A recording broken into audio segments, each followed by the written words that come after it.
Hello, আসসালামু আলাইকুম। Ice cream লাভাররা কই? যারা ম্যাগনাম আইসক্রিম পছন্দ করেন, আজকে তাদের জন্য শেয়ার করব পাকা আম দিয়ে ম্যাঙ্গো ম্যাগনাম আইসক্রিম। বাইরে থাকবে ক্রাঞ্চি হোয়াইট চকলেট আর ভেতরে রসালো সুপার সফটি পাকা আম। আইসক্রিমটা বানানোর জন্য প্রথমেই আমার লাগবে একদম পাকা আম।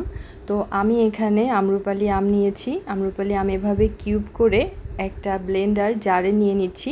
আপনার যেভাবে ইচ্ছা সেভাবেই আমটা কেটে নিতে পারেন। এরপর এর মধ্যে অ্যাড করছি হাফ কাপের মতো হুইপ ক্রিম আর হাফ কাপ কনডেন্স মিল্ক। এখন ভালো মতো ব্লেন্ড করে নেব।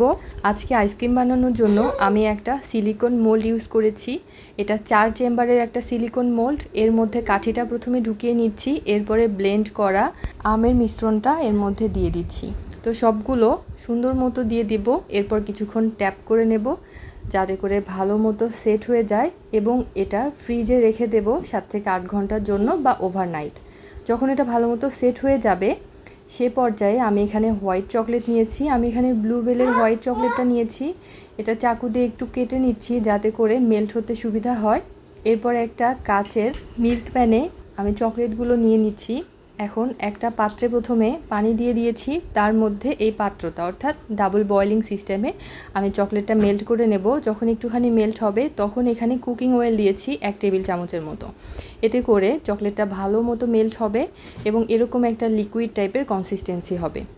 তো এখন যে আইসক্রিমটা সেট হতে রেখে দিয়েছিলাম সেটা কিন্তু 7-8 ঘন্টার মধ্যে পুরোপুরি সেট হয়ে গেছে। দেখুন, এখন একটুখানি চকলেটটা ঠান্ডা করে নেব। চুলায় গলানোর পরপরই কিন্তু এর মধ্যে আইসক্রিম দেওয়া যাবে না, একটুখানি ঠান্ডা করে নিতে হবে। তো ঠান্ডা করার পরে আমি এখানে একটা লম্বা টাইপের গ্লাসে ঢেলে নিয়েছি।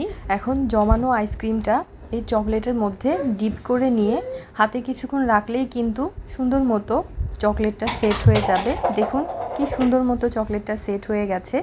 এখন এর উপর একটুখানি ডেকোরেট করার জন্য আমি একটা পাইপিং ব্যাগে আরও কিছুটা চকলেট নিয়ে এভাবে একটুখানি ডিজাইন করে নিচ্ছি। তার উপর দেখতে যেন আরও একটু সুন্দর লাগে, উপরে কিছু স্প্রিঙ্কেল ছিটিয়ে দিচ্ছি। ব্যাস তৈরি হয়ে গেল ম্যাঙ্গো ম্যাগনাম। এটা খেতে যে কি মজা হয়েছে বাসায় একবার ট্রাই করলেই বুঝতে পারবেন।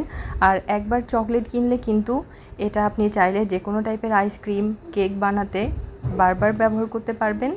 তো দেখুন দেখতে যে কি সুন্দর হয়েছে, মাশাআল্লাহ। খেতেও আলহামদুলিল্লাহ খুবই মজা হয়েছে। আমের যদি আরও রেসিপি দেখতে চান অবশ্যই কমেন্ট করবেন। আল্লাহ হাফেজ।